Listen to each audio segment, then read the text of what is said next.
Shalom Bapak Ibu yang di rumah, Jemaat GSKI Gajah Mada. Puji nama Tuhan Yesus. Senang sekali hari ini kita dapat pelayanan, memuji, membesarkan nama Tuhan Yesus. Mari siapkan hati kita.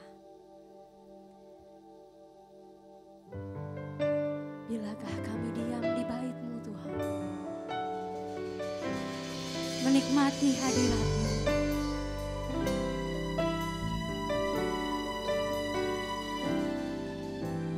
Bilakah ku pandang wajah-Mu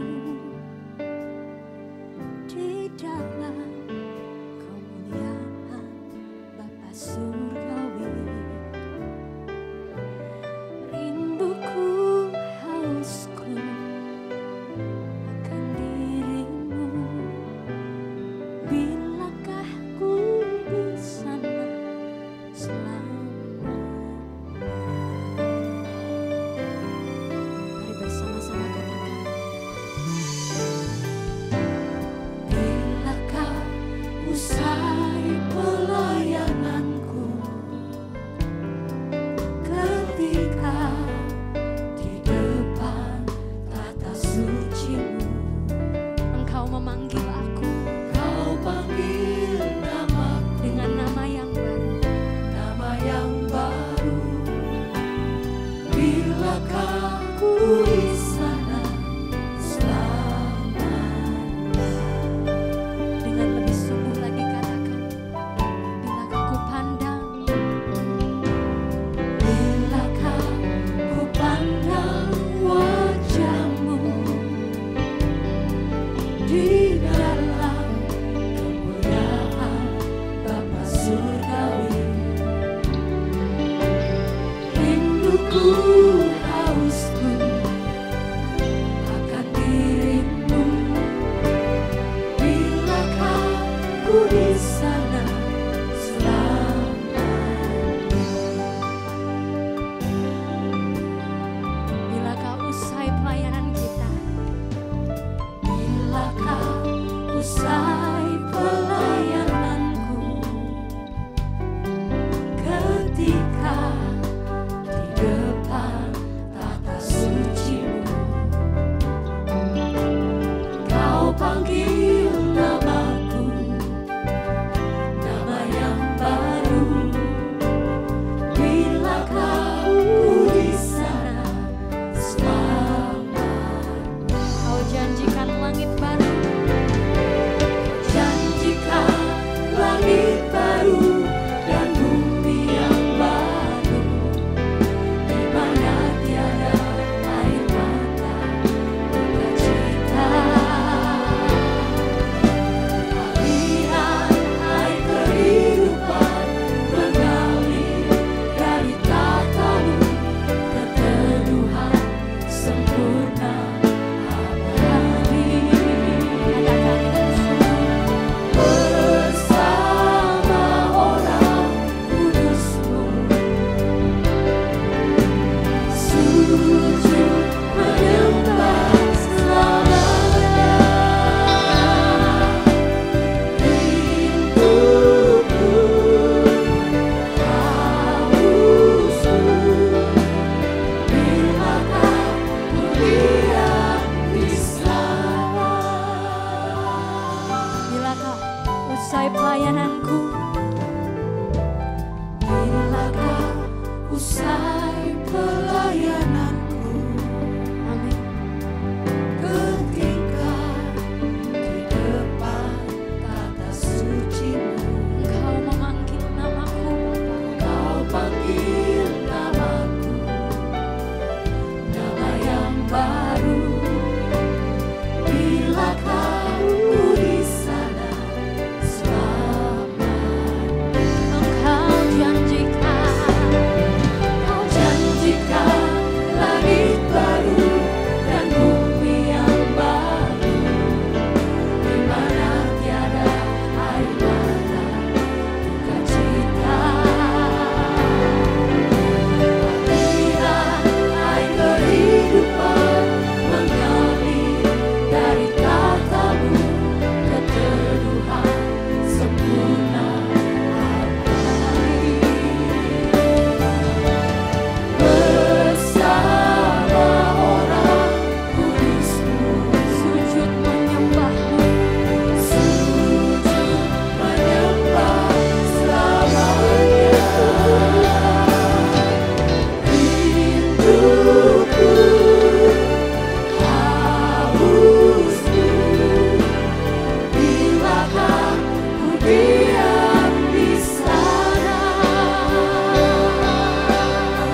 serahkan ibadah kami hanya ke dalam tangan-Mu.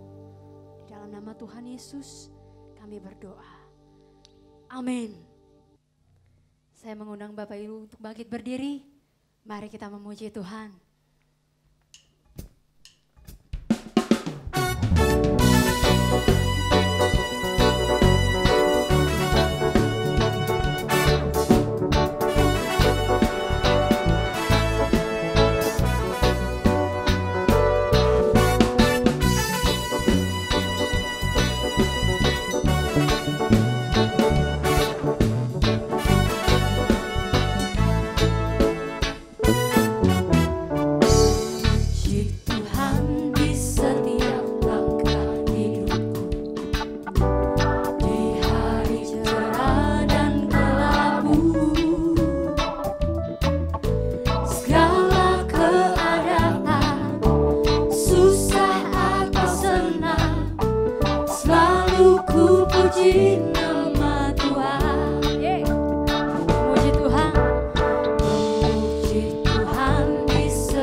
gereja kita.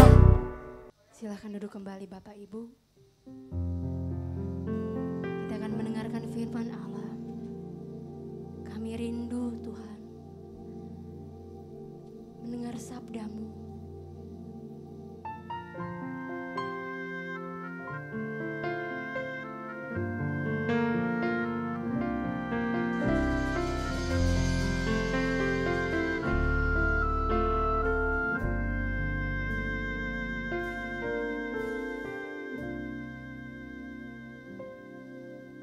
Ku rindu selalu mendengar suara-Mu Tuhan.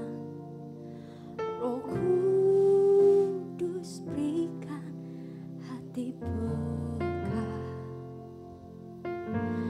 agar ku pahami kehendak-Mu dan turuti rencana.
Memahami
Bapak Ibu, mari kita berdoa.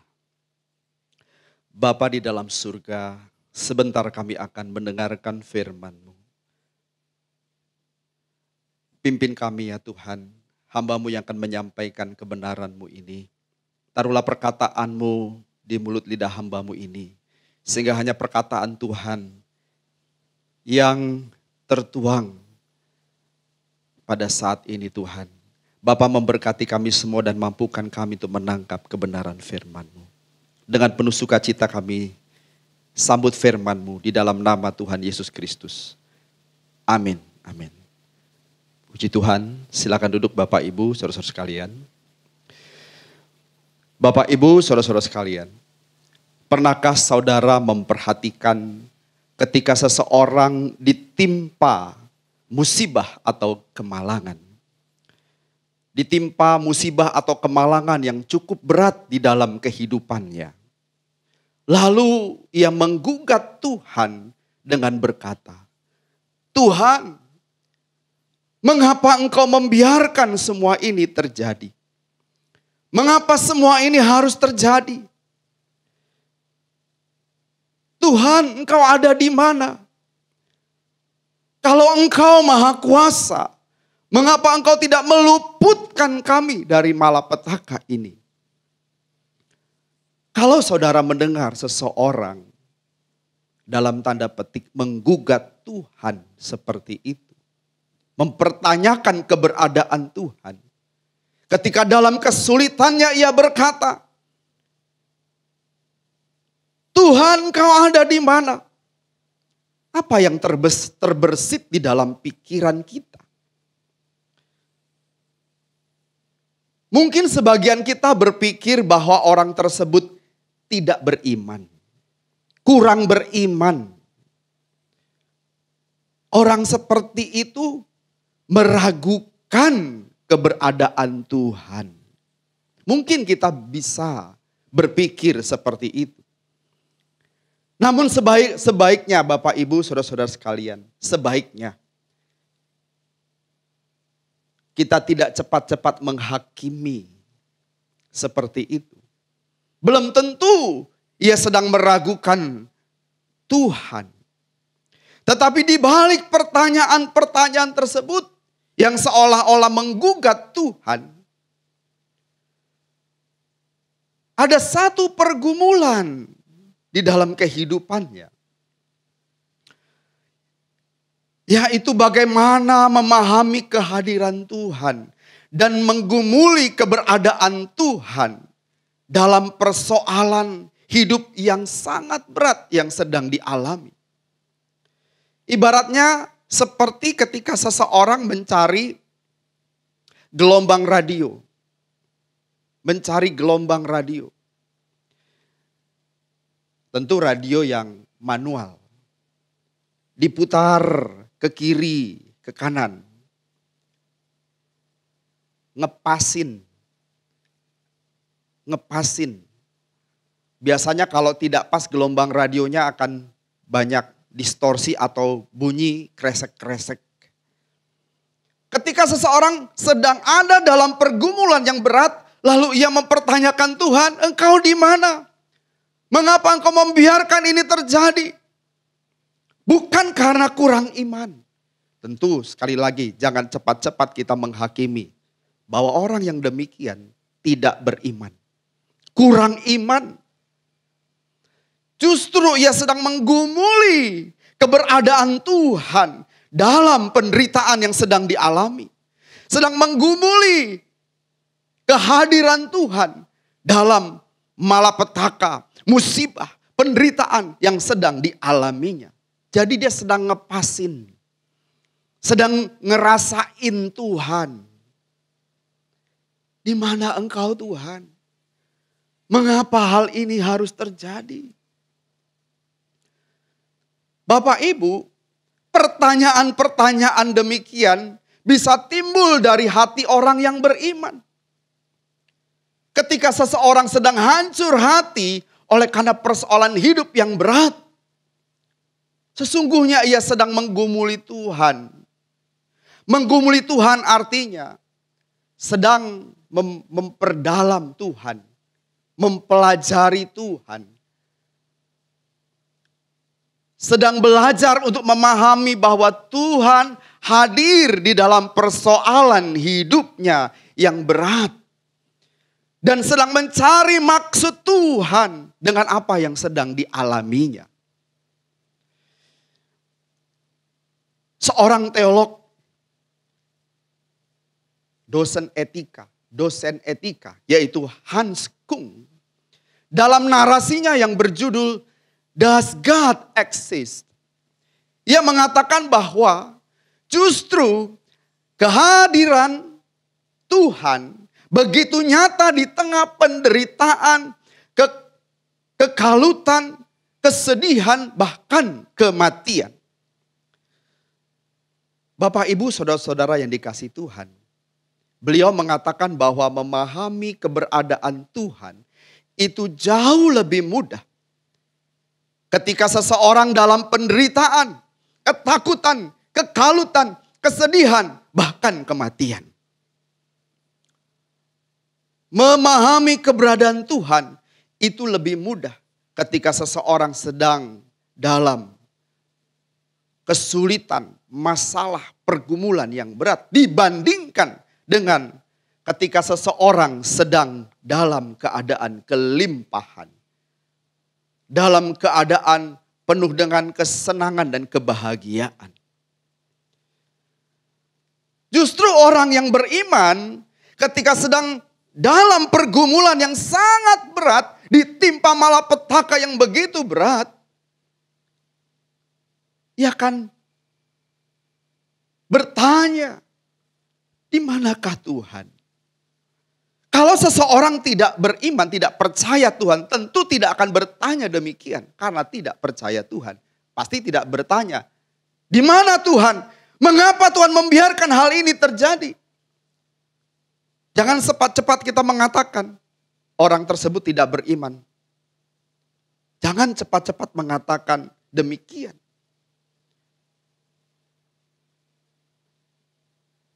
Sebaliknya Bapak Ibu, kalau kita mengatakan bahwa orang yang menggumuli Tuhan seperti demikian, mempertanyakan keberadaan Tuhan maksud saya, menunjukkan ia tidak beriman. Atau sebaliknya. Adakah orang yang mempertanyakan Tuhan, menggumuli Tuhan ketika sedang dalam kondisi puncak? Sedang jaya-jayanya, bisnis lancar, dapat tender besar. Adakah orang yang mempertanyakan Tuhan? Lagi senang-senangnya, lagi happy-happynya, lagi sehat-sehatnya. Ia menggumuli Tuhan dan bertanya, di manakah Tuhan? Mengapakah hal ini harus terjadi? Pernah ada orang mempertanyakan ketika ia dapat tender besar dan berkata, Tuhan, mengapa engkau memberikan aku tender yang besar? Adakah orang bertanya? Adakah orang mempertanyakan hal ini kepada Tuhan? Dalam keadaan senang, happy, bahagia, dalam kondisi puncak. Tuhan, mengapa semua ini terjadi? Ada. Adakah orang mempertanyakan hal itu? Mempertanyakan keberadaan Tuhan? Tentu tidak, Bapak Ibu. Tentu tidak. Mengapa tidak? Kalau menurut saya karena kita punya banyak agenda. Kalau kita dapat untung besar, dapat tender besar, jarang orang ingat Tuhan. Mempertanyakan kenapa Tuhan engkau membiarkan, engkau memberikan aku tender besar, untung besar. Karena agendanya sudah banyak. Kalau uang banyak, yang tadinya belum punya rumah besar, atau sudah besar pengen lebih besar lagi. Sudah punya mobil bagus pengen yang lebih bagus lagi. Jadi tidak sempat untuk mempertanyakan Tuhan. Tidak sempat menggumuli Tuhan. Nah, apakah orang yang seperti ini kita katakan orang yang beriman? Dalam kondisi puncaknya seseorang tidak mencari Tuhan, tidak berupaya menggumuli Tuhan, apakah orang seperti ini dikatakan beriman? Lalu ketika seseorang dalam pergumulan yang berat, lalu mempertanyakan keberadaan Tuhan yang saya tadi katakan seolah-olah menggugat, Tuhan sudah berkata, di manakah Tuhan? Orang ini tidak beriman. Tentu tidak demikian Bapak Ibu. Menurut saya tidak demikian. Menurut Hans Kung, seseorang lebih mudah memahami Tuhan ketika manusia sedang dalam pergumulan berat dalam hidupnya. Tentu bukan berarti memahami Tuhan itu gampang, mudah. Memahami Tuhan pastinya tidak mudah. Tuhan tidak bisa dipahami secara instan.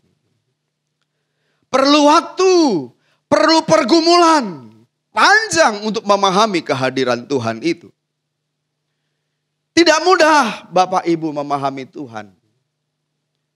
Ketika ruko hasil kerja usaha seseorang itu hangus seketika dilalap api. Lalu menggumuli Tuhan dan memahami Tuhan itu tidak mudah. Tidak mudah memahami Tuhan, mengenal Tuhan. Ketika anak semata wayangnya satu-satunya harus meninggal dunia. Secara tragis. Tidak mudah memahami Tuhan. Tidak mudah memahami Tuhan ketika seseorang merampas harta yang telah diupayakannya bertahun-tahun dia kerja keras. Tapi seketika ditipu seseorang, ludes hartanya. Tidak mudah memahami kehadiran Tuhan. Dalam persoalan hidup yang berat, ketika seseorang menerima malapetaka, ketika seseorang mendapatkan kesulitan yang berat dalam hidupnya. Tidak mudah memahami Tuhan ketika seseorang menganiaya dirinya, apalagi tanpa sebab Bapak Ibu. Dan perhatikan Bapak Ibu, Tuhan Yesus pun ketika tergantung antara bumi dan langit, Tuhan Yesus pernah berkata, Elohi, Elohi, lama sabachthani. Allahku, Allahku, mengapa engkau meninggalkan aku? Apakah Tuhan Yesus tidak beriman? Apakah Tuhan Yesus tidak percaya kepada Bapa? Tuhan Yesus sedang menggumuli Bapaknya. Bukan tidak percaya, sedang menggumuli Bapaknya. Sedang memperdalam kasih anugerah Bapa di surga.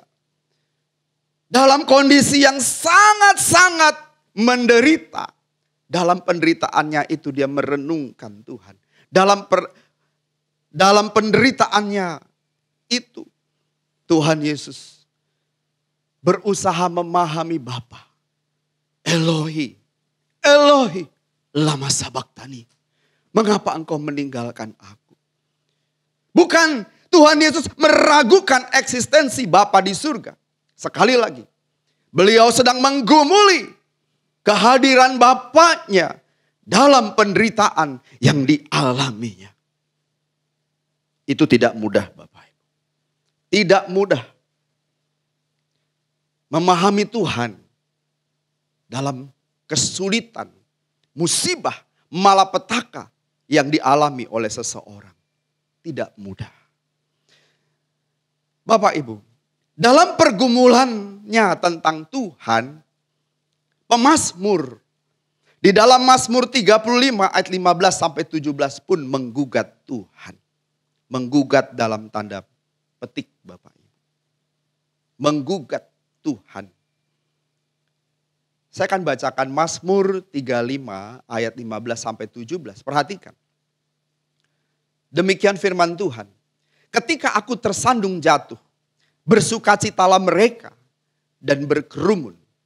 Berkerumun melawan aku. Lorong-lorong asing yang tidak kukenal menista aku dengan tidak henti-hentinya. Maaf, orang-orang asing yang tidak kukenal menista aku dengan tidak henti-hentinya. Dengan fasik mereka mengolok-olok terus. menggertakkan giginya terhadap aku. Lalu di ayat 17 pemazmur menggugat Tuhan dan berkata, sampai berapa lama Tuhan Engkau memandangi saja? Selamatkanlah aku dari perusakan mereka, nyawaku dari singa-singa muda. Perhatikan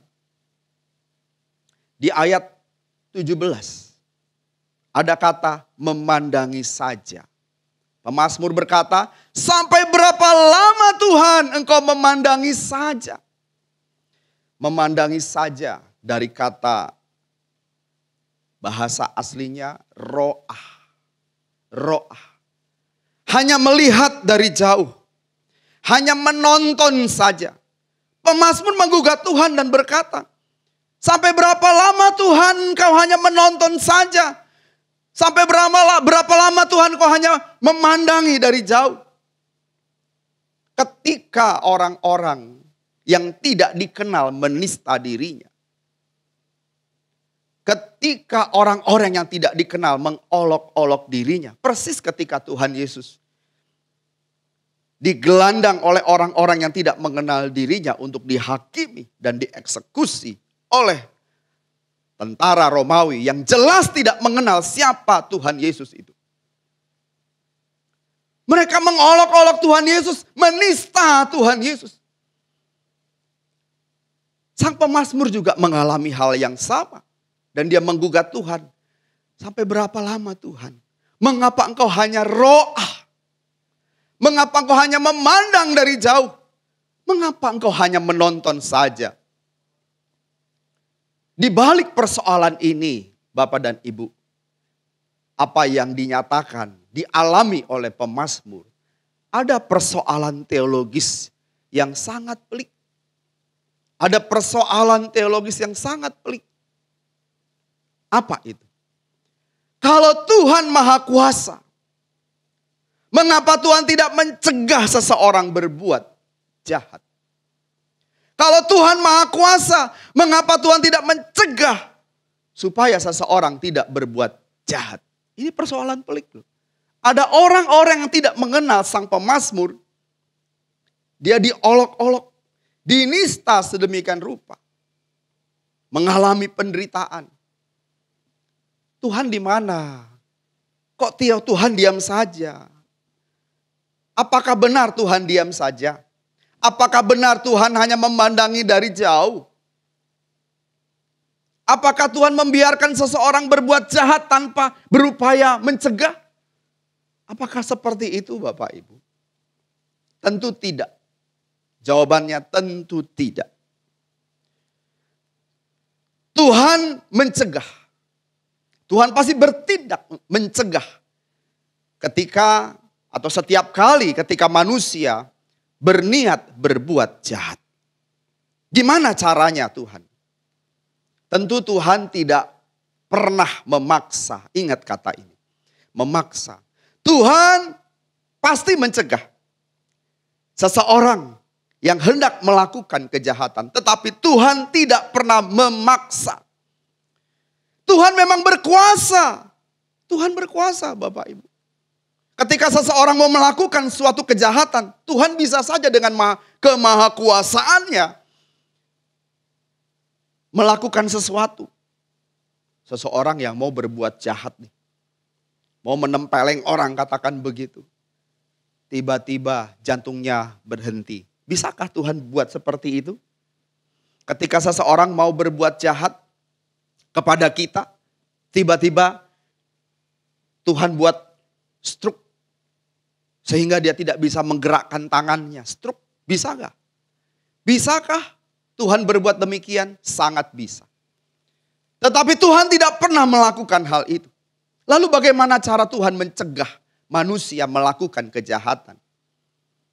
Sekali lagi Tuhan bisa, berkuasa, sanggup memakai kuasanya untuk menggagalkan niat atau ketika seseorang hendak melakukan kejahatan, Tuhan bisa menggagalkan. Tetapi tidak dilakukan oleh Tuhan.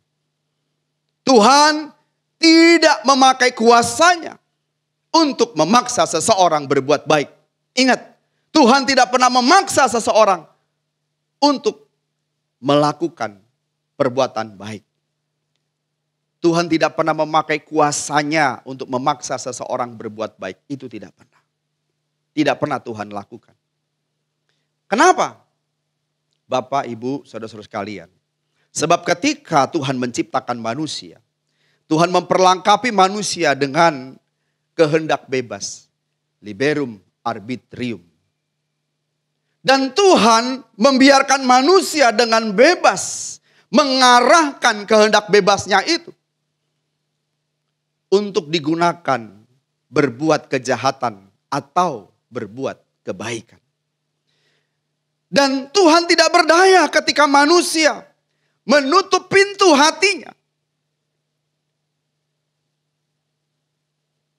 Tetapi jika manusia membuka pintu hatinya, maka Tuhan akan masuk dalam kehidupannya, masuk di dalam hatinya, memberikan damai sejahtera, memberikan kasih, cinta di dalam diri seseorang. Sehingga orang itu mengurungkan atau dapat mengurungkan niat berbuat kejahatan.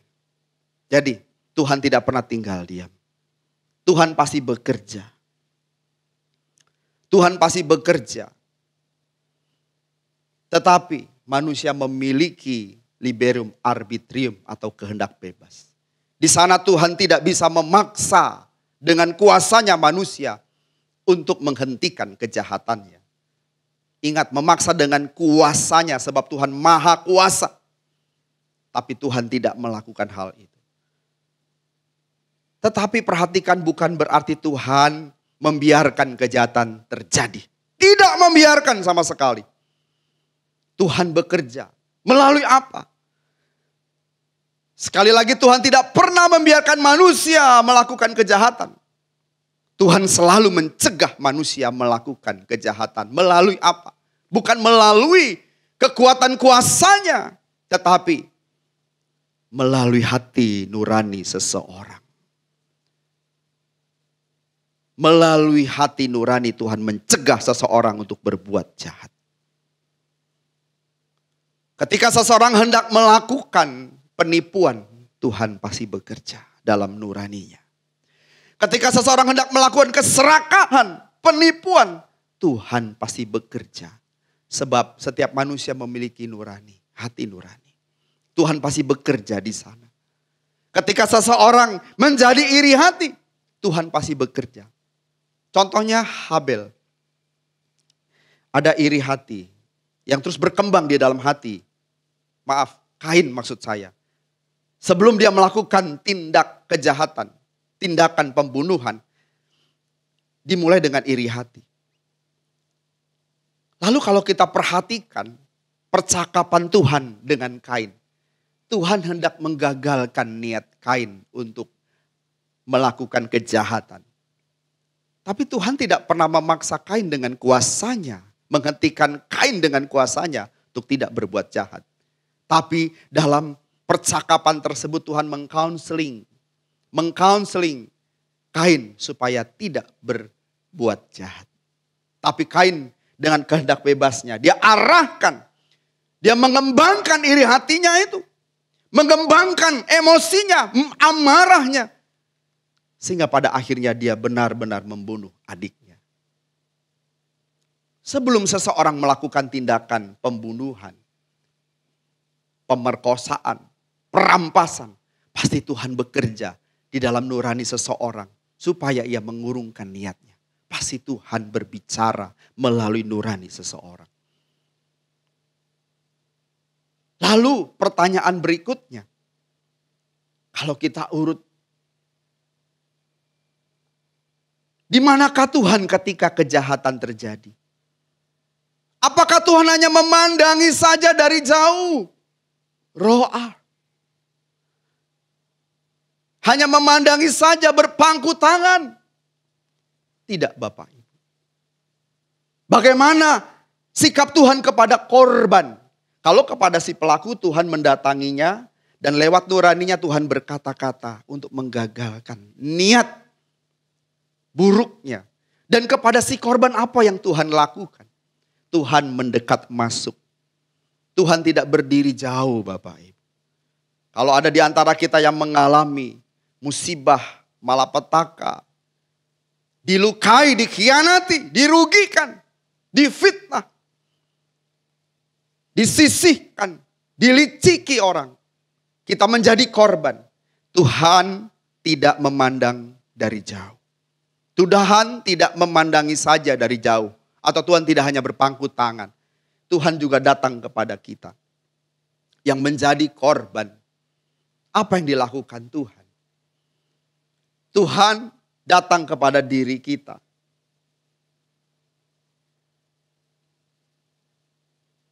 Coba kita lihat. Di dalam Mazmur 34 ayat 18. Tuhan itu dekat dengan orang yang disisihkan. Tuhan itu dekat dengan orang yang dibuang. Tuhan dekat dengan orang yang diliciki. Tuhan dekat dengan orang yang sedih. Saya akan bacakan Mazmur 34 ayat 18. Dikatakan demikian, Tuhan itu dekat kepada orang yang patah hati. Dan ia menyelamatkan orang-orang yang remuk jiwanya. Amin Bapak Ibu. Tuhan dekat dengan kita yang sedang mengalami musibah. Tuhan dekat dengan kita yang sedang mengalami malapetaka. Tuhan dekat dengan kita yang sedang mengalami aniaya. Tuhan dekat dengan kita.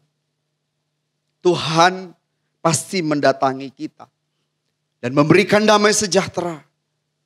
Memberikan sukacita. Tuhan tidak tinggal diam Bapak Ibu. Kalau sekarang ada di antara Bapak Ibu yang memang sedang mengalami kesulitan. Apapun jenis kesulitan yang sedang dialami. Apapun kesusahan yang sedang dialami. Seberat apapun masalah Bapak Ibu. Entah itu karena dikhianati, dilukai, dirugikan, ditipu. Tuhan dekat dengan Bapak dan Ibu. Tuhan dekat dengan kita semua. Asal kita membuka pintu hati. Sedikit saja kita buka pintu hati kita bagi Tuhan. Maka cahaya, kemuliaan Tuhan pasti masuk dalam hidup kita. Dan memberikan damai sejahtera yang melampaui akal.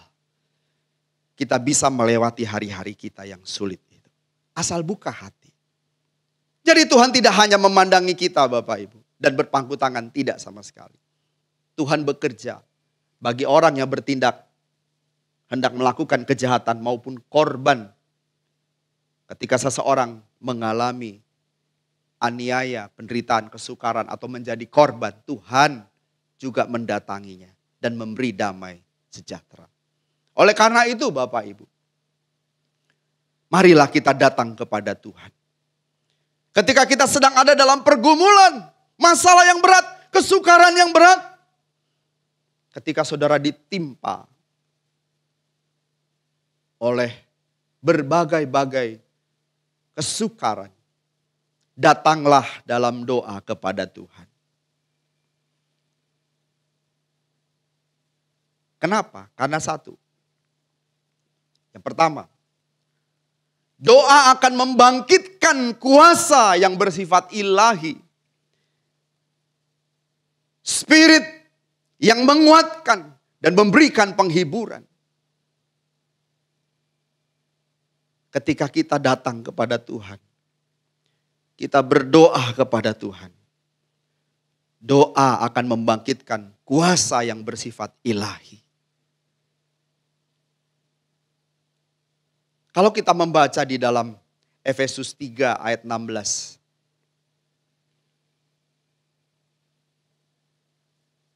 Efesus 3 ayat 16. Sampai ayat 21. Dikatakan demikian. Aku berdoa supaya ia, yaitu Tuhan, menurut kekayaan dan kemuliaannya menguatkan dan meneguhkan kamu oleh rohnya di dalam batinmu. Sehingga oleh imanmu Kristus diam di dalam hatimu dan kamu berakar serta berdasar di dalam kasih. Aku berdoa supaya kamu bersama-sama dengan segala orang kudus dapat memahami betapa lebarnya dan panjangnya dan tingginya dan dalamnya kasih Kristus. Dan dapat mengenal kasih itu, sekalipun ia melampaui segala pengetahuan. Aku berdoa supaya kamu dipenuhi di dalam seluruh kepenuhan Allah. Bagi Dialah yang dapat melakukan jauh lebih banyak daripada yang kita doakan atau pikirkan. Seperti yang ternyata dari kuasa yang bekerja di dalam kita. Bagi Dialah kemuliaan di dalam jemaat dan di dalam Kristus Yesus turun-temurun sampai selama-lamanya. Perhatikan Bapak Ibu. Rasul Paulus berkata, aku berdoa supaya ia, yaitu Tuhan, menurut kekayaan kemuliaannya, menguatkan, meneguhkan. Tuhan sanggup memberikan kekuatan secara ilahi, meneguhkan secara ilahi. Ketika kita sedang dalam pergumulan yang berat, dalam musibah, ketika kita ditimpa malapetaka. Kita bisa kuat, kita bisa diteguhkan oleh kuat kuasa rohnya yang bersifat ilahi itu. Dan kita bisa memahami betapa lebarnya, betapa panjangnya, betapa tinggi dan dalamnya kasih Kristus. Ketika kita sedang dalam pergumulan berat dan berkata, Tuhan Engkau ada di mana? Itu bagian dari doa. Kita sedang menggugat Tuhan. Tetapi ketika kita mencari Tuhan dalam keadaan demikian, kita sedang menggumuli Tuhan dalam kesulitan yang kita alami. Bapak Ibu, Tuhan datang kepada kita dan memampukan kita memahami betapa dalamnya kasih Tuhan, betapa tinggi dan lebarnya kasih Tuhan. Karena kesulitan bisa membuat kita tidak percaya Tuhan memang. Makanya kita datanglah dengan dalam doa kepada Tuhan. Sehingga Bapak Ibu kita bisa mengalami sukacita besar. Bahkan dikatakan di ayat 20. Bagi Dialah yang dapat melakukan jauh lebih banyak daripada yang kita doakan atau pikirkan. Seperti yang ternyata dari kuasa yang bekerja di dalam kita. Dan yang kedua, datang dalam doa. Doa itu memberikan kekuatan. Doa itu meneguhkan Bapak Ibu. Dan yang kedua, doa itu membangun sikap mawas diri. Sehingga kita tidak berdosa kepada Tuhan. Karena kesukaran penderitaan yang amat sangat menekan kita. Kita bisa berdosa kepada Tuhan. Itu sebabnya datanglah dengan doa. Datanglah, berdoalah kepada Tuhan. Doa yang kedua ini dapat membangun sikap mawas diri. Dengan berdoa kita bisa terjaga sehingga tidak berdosa kepada Tuhan. Matius 28 ayat 20. Tuhan pernah mengajak murid-muridnya untuk berdoa bersama. Matius 26 maksud saya. 26, Matius 26 ayat 41. Tuhan berkata demikian. Berjaga-jagalah dan berdoalah supaya kamu jangan jatuh ke dalam pencobaan. Roh memang penurut, tetapi daging lemah. Bapak Ibu, tanpa doa kita tidak bisa mawas diri. Kita tidak bisa berjaga-jaga. Makanya Tuhan berkata berdoalah. Berjaga-jaga dan berdoalah. Dalam berdoa, dengan berdoa kita bisa mawas diri sehingga kita tidak berdosa kepada Tuhan. Dalam susahmu, ketika engkau berdoa, menolong engkau, menolong aku supaya kita tidak berdosa kepada Tuhan. Dengan berdoa kita dapat memanage, mengelola perasaan kita. Sehingga tidak membiarkan perasaan kita hanyut dalam kekecewaan.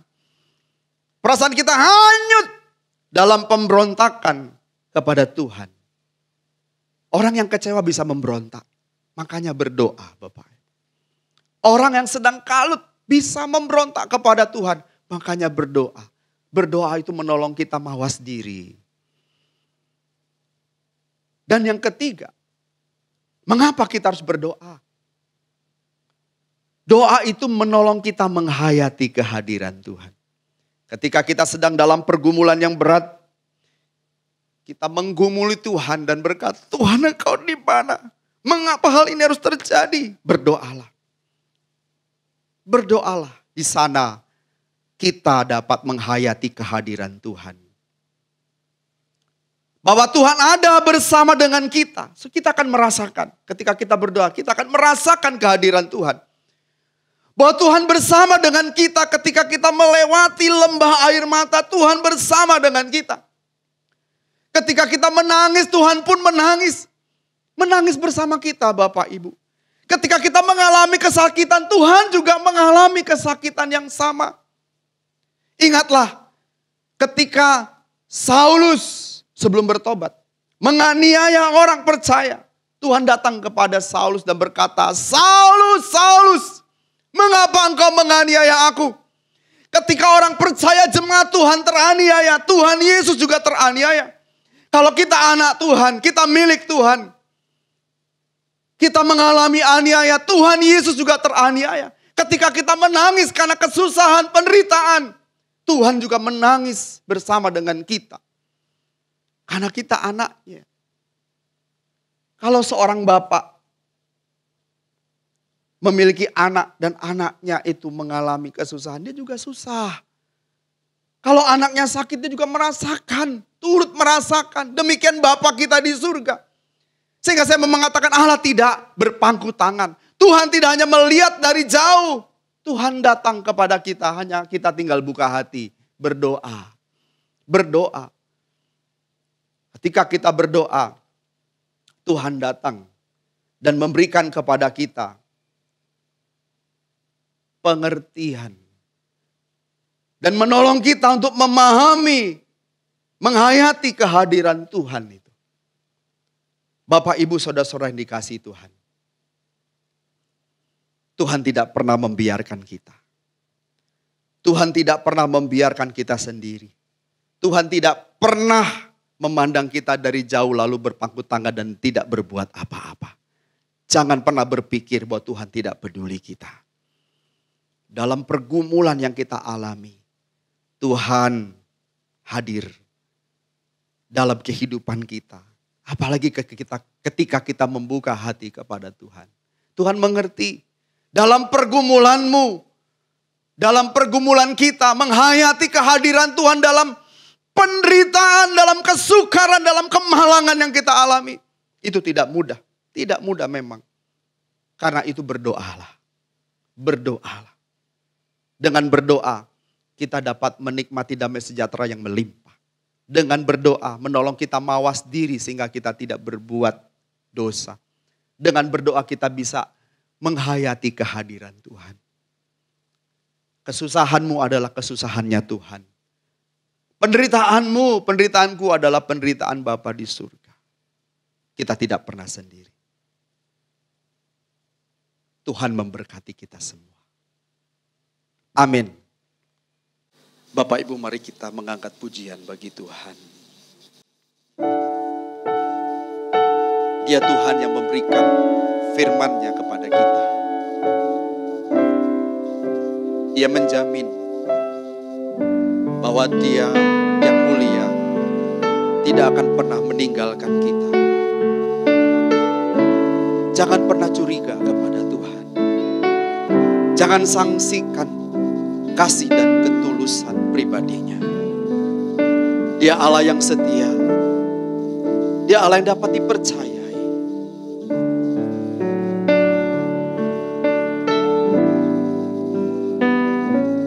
Kau berikan firman-Mu padaku sebagai jaminan sepanjang jalanku. Ku hanya mengimani semua yang kau janji pasti tergenapi Tuhan. Ajarku tak curiga padamu, sangsikan kasih dan tulus pribadimu. Dia Allah yang setia, Kau Allah yang setia, Maha bijaksana, dapat aku percayai. Kasih setiamu tak berubah, berkat melimpah bagi kami. Dalam naungan-Mu ku aman, damai sejahtera selamanya. Kembali angkat pujian ini dengan tulus, katakan, Kau berikan firman-Mu padaku sebagai jaminan sepanjang jalanku. Ku hanya mengimani, ku hanya mengimani semua yang Kau janji pasti tergenapi Tuhan. Ajarku tak curiga, ajarku tak curiga padamu, sangsikan kasih dan tulus pribadimu. Katakan, Kau Allah yang setia, Kau Allah yang setia, Maha bijaksana, dapat aku percayai. Kasih setiamu tak berubah, berkat melimpah bagi kami. Dalam naungan-Mu, dalam naungan-Mu ku aman, damai sejahtera selamanya. Dalam naungan-Mu ku aman, dalam naungan-Mu ku aman, damai sejahtera selamanya. Sekali lagi katakan, dalam naungan-Mu ku aman,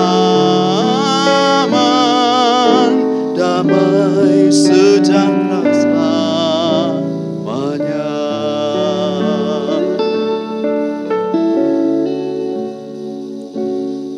Bapak Ibu, mari kita berdoa.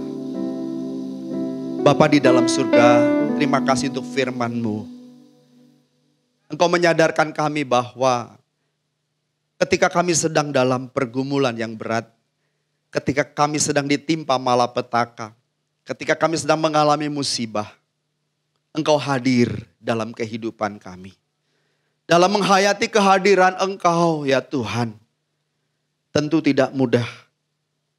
Kami memerlukan kebenaran-Mu.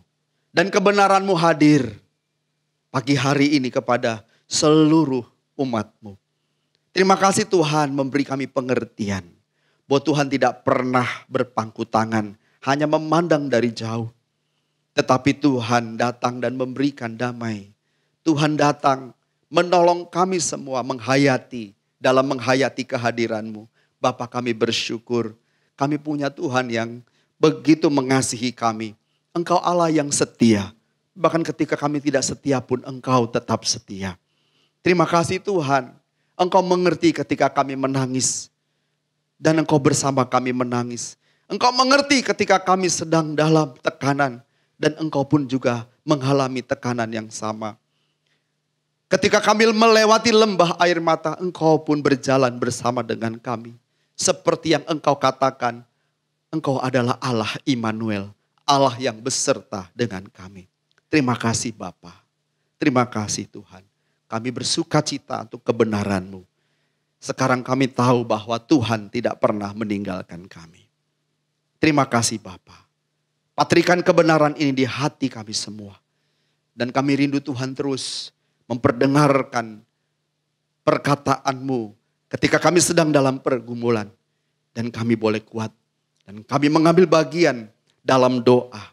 Sehingga kami cakap melewati segala persoalan-persoalan dalam hidup kami. Kiranya Tuhan memberkati seluruh kekasih-kekasih-Mu. Kekasih-kekasih Tuhan, permata hati Tuhan. Kini terimalah segala berkat yang melimpah dari Bapa di surga. Cinta kasih dan rahmat yang tiada berkesudahan dari Sang Gembala Agung kita Tuhan Yesus Kristus. Dalam persekutuan dengan Roh Kudus. Menyertai kita semua. Mulai saat ini sampai selama-lamanya. Amin. Amin. Tuhan memberkati.